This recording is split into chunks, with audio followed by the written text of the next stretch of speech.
káàbọ̀ sórí ìkànnì wálé ní ẹ̀fọ́ abalẹ̀ fún adáadáa fídíò tó ń ṣó lẹ́gbẹ̀ẹ́ wa a sì máa plẹ̀ fún ẹ̀wẹ́ ni ló jáde tó tún pẹ́ẹ́pẹ́ àṣírí àwọn àṣírí wo lẹ́ni yìí tú ẹ̀wò mẹ́wàá ń ṣẹlẹ̀ ẹ̀wò láìfọ̀ pàpọ̀lọpọlọ péjọ ẹ̀wò tó bá gbà púpọ̀ ní tẹ̀dá púpọ̀ ni ẹ bá a subscribe kẹ́ like comment kẹ́ share ní ìmọ̀jú wọn fàní kọ́ńtẹ́ǹtì ní ìgbàkúgbà lóòrè kó tó máa fi lè tẹ̀ ní ìmọ̀ àfi ṣọgbọ́n ìmọ̀ àti òye kẹ́ ẹ̀ sọ pé fídíò wọn alẹ́ tà máa play fún yín fídíò náà rèé ẹ̀ka ṣùgbọ́n abẹ́ ń kó. ẹ kúrò lẹ́ o. ẹ káàsán. ǹjẹ́ a lè mọ orúkọ yín. Pátàlábí lórúkọ mi. Pátàlábí lórúkọ mi. a rí wípé àwọn ọ̀dọ́ kóra wọn jọ wọ́n sì ń ṣe ìwọ́de kí ni ohun tó ń ṣẹlẹ̀. à ń ṣe countenance fún èèyàn wa ọ̀rẹ́ wa ẹ̀gbọ́n wa ọ̀gá wa so Sanku Abdulsamad Adetola Sanku comedy Abdulsamad Adetola Sanku comedy lórúkọ ẹ̀ so náà lọ ti rí i à ń ṣe countenance fún un. ẹ̀yin wo ni ẹ gbé ètò yìí kalẹ̀. àwa Kwara State entertainer content creator lápapọ̀ àti onífújì ni àti olórin àti hip hop àti dancer everybody àti theatre everybody là ń fún ní last respect. báwo ni ikú olóògbé yìí ṣe rí lọ́kàn yín àti lọ́kàn ẹ̀yin ẹ̀sánì tí ó dùn ó dùn wá gan-an especially kò séèyàn tí ó dùn nígbà tá a gbọ́ ikú rẹ̀ ó bà wá nínú jẹ́ ọ̀pọ̀lọpọ̀ wa ìmí ní shock ìmí ò balẹ̀ sí hospital àwa tí a lè lọ náà tó yẹ pé àpàdà délé àpàdà ń sunkún sára àwa náà la rí i so gbogbo ẹ̀ ikú ẹ̀ bá wa lójijì bẹ́ẹ̀ ni ààrò kú sí níwò yìí rárá pé tí èèyàn bá tẹ̀ máa kú pé kó jẹ́ òun ṣùgbọ́n àlè bọ́nà wíjọ bọ́nà sì fẹ́ nìyẹn. ẹ ṣe púpọ̀. ẹ ṣe kan sọ. ọ̀rọ̀ la ti gbọ́ láti ẹnu arákùnrin tí ó pera rẹ̀ ní Pátàlábí tí ó sì sọ bí ikú Sanku comedy bí ó ṣe dùn àwọn tó ètò náà sì ń tẹ̀síwájú.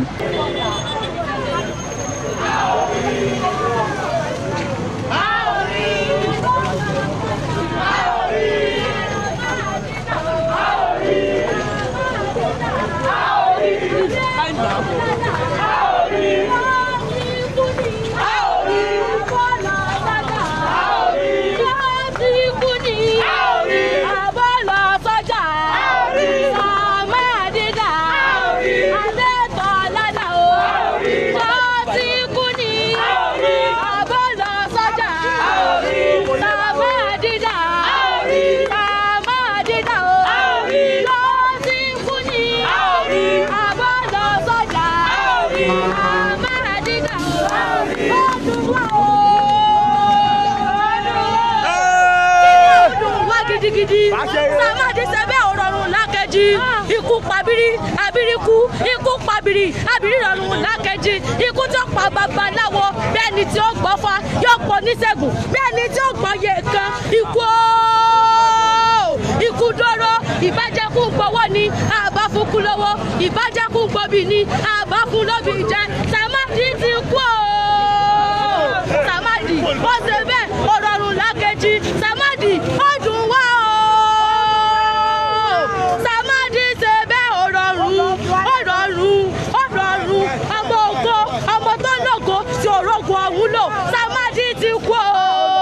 gbogbo wọn ní fikú lókìkí inú ayé lágbà wọn ní òun ọba gbogbo wọn ní fikú lókìkí inú ayé gbanigbani kò ní gbalẹ̀ dànù lọ́wọ́ àwa ọ̀jẹ̀bí bá ń palẹ̀ àní bá wọn sílé ọ̀jẹ̀bí bá ń pọ̀nà àní bá wọn ní lọ́nà àní ìtọ́kọ̀ òrokò bá sọ́kọ̀ òrókò tó Samadi ṣe bẹ́ẹ̀ ọ̀rọ̀rùn lákejì ó kú tòkótòkó ó ṣe wàhálà orógùn ọ̀hún lò Samadi ó.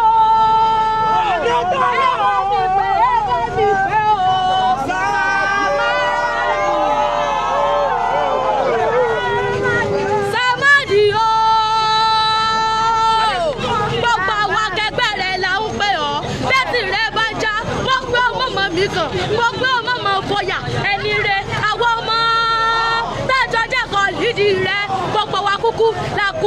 kúkú kẹ́dùn ẹ̀dẹ́kùtà lè oníkú ní ayé gbogbo wa kú lẹ́gbẹ́gbẹ́dá kú kò sẹ́ni tí ò ní rọrùn lákejì gbogbo wa lákú kò sẹ́ni tí ò ní kú kẹ́lẹ́dùnmọ̀lẹ́ jọjọ́ jìnnà síra wọn ni Samadi ooo Samadi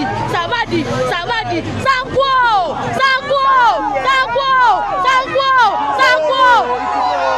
ikú dọ̀ọ́.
lágbára ọlọ́wọ́ bá gbogbo wọn ní kú tògótògó Sàmádì tẹ̀lé ọ̀rọ̀ ọ̀run dákẹ́jì ọdún mi ó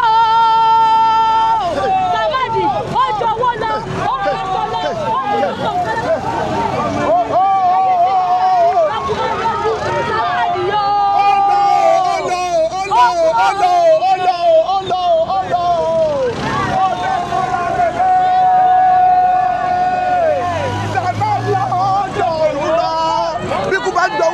Fún lówó bí bá jọmọ àbá fún lọ́mọ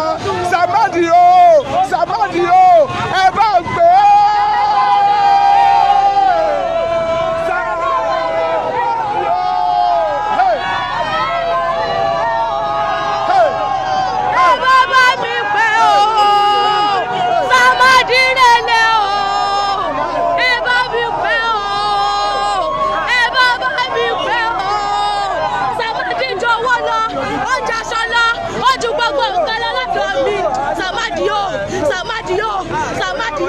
ìbájẹ́kùn gbowó ni àbákùkù lọ́wọ́ ìbájẹ́kùn gbòbí ni àbákùn lọ́bí jẹ́ Sàmádì tìrẹ̀lẹ̀ ẹ̀dẹ́kùn sọ́ọ̀tì wá kú náà nù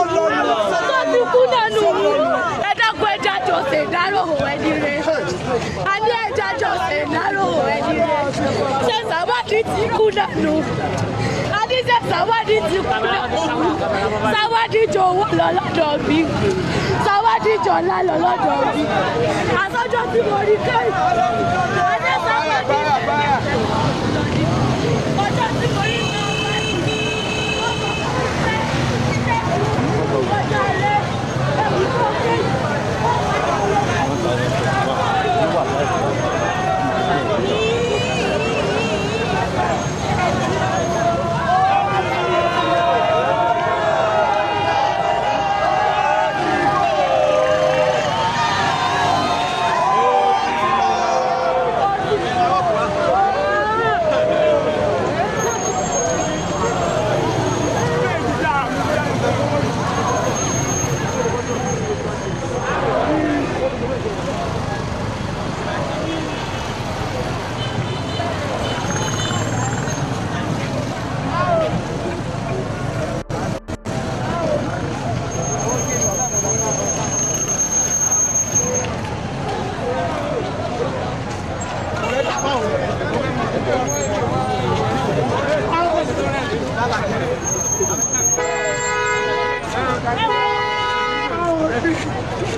mílíọ̀nù tó yẹ lọ́hùn.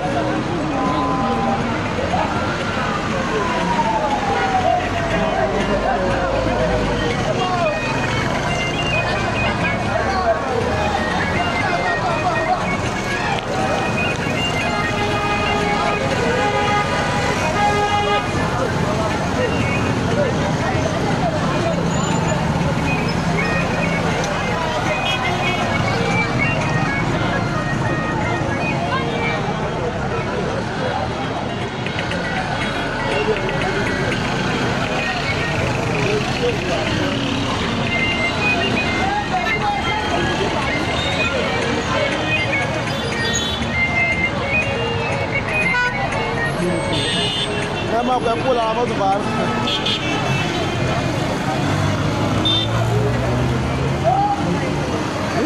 ní báyìí a rí pé bí òkùnkùn ṣe ń ṣú fẹ́rẹ́fẹ́ àwọn ènìyàn ti ń tan àbẹ́là náà ní ìgbáradì fún candlelight náà ní pẹrẹwu. A sì tó rí wípé ṣe ni wọ́n mórí lé ọ̀nà pápá ìṣeré George Ine tó wà ní ìlú Ìlọrin fún alẹ́ àbẹ́là náà níbi tí àwọn ọ̀dọ́ ní ìlú Ìlọrin àti ní ìpínlẹ̀ Kwara ti para wọn ti kóra jọ tí wọ́n sì ń ṣe ìwọ́de ní ìdárò ẹni wọn tí ó lọ èyí tí ń ṣe gbajúgbajà Adẹ́rìn-ín-Pòṣónú tí a mọ̀ sí Abdulsamad Zanku Comedy.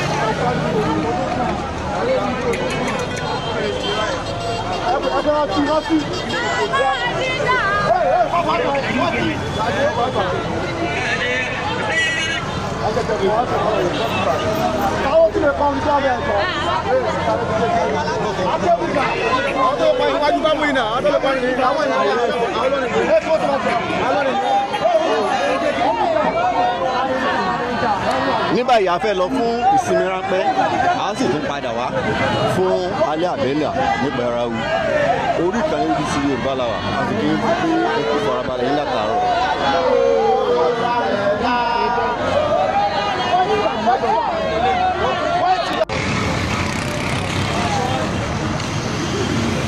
Mo kí gbogbo ojú tí ó ń wò wá níbi tí àwọn ọ̀dọ́ ti kóra wọn jọ tí wọ́n sì ń ṣe ìwọ́de fún ayẹyẹ alẹ́ àbẹ́là tí a mọ̀ sí candlelight fún gbajúgbajà Adẹ́rìn-ín-Pòṣónú ni èyí tí ó dolóògbé ẹni tí í ṣe Abdulsamad Adétọ́lá tí gbogbo ènìyàn mọ̀ sí Zanku Comedy. Ẹ máa bá wa ká lọ.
àwọn mọ́tò ló yẹ kó wà wájú káwọn èèyàn wà láàrin àwọn lè máa kí àwọn ọ̀nà lọ́nà àwọn ọlọ́pàá gẹ̀ẹ́dù àwọn ọ̀fẹ́ àwọn èèyàn sáàrin láwa nìyẹn sọ pé káwọn mọ́tò yẹ kó wáyé síwájú.